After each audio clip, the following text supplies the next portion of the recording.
Nikon's fans have been waiting for the Nikon Z8 for years, but we believe at Pro News that it will be coming in March. What is to expect in the Z8? Let's find out in this video. Hi, my name is Thierry Gibralta and you are watching Pro News, and today we are going to talk about the Nikon Z8. About a week ago, Nikon Philippines posted this particular post on their Facebook page. This means that a big announcement is coming at the end of March, and additionally Nikon also announced that their showroom in Tokyo would be closed for undisclosed event on the 28th of March. As both of those events are close to each other, we expect Nikon to announce their new Z8 on the 25th and maybe present it to the press or to some specific users on the 28th. Now, many rumors have been circulating since 2019 and the release of the A7R4 from Sony, where Nikon has been ordering a lot of 61 megapixel sensors to implement them in their Z line.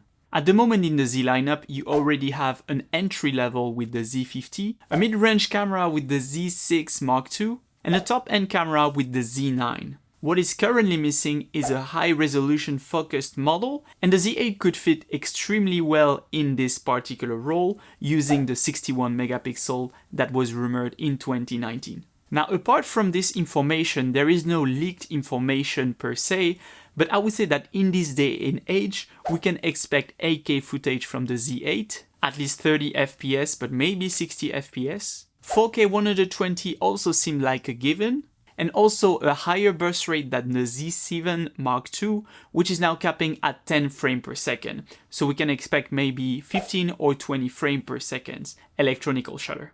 We can also expect in-body image stabilization because a model like the Z5 already comes with it. And we should also expect dual SD card port, but maybe also a CF Express to allow to output more data and more frame rates. Okay, so where does the Z8 fit in the market? The Nikon Z8 seems like a competitor of the Canon R5, but also the Sony A7R5. All of those cameras are, for their brand, cameras that allow you to focus on high resolution while shooting relatively high frame rates. So you can use them for sports or even photography and be assured that you won't miss a moment. Additionally, because how this camera is positioned on the market, we can expect it to come out at $4,500 to $5,000.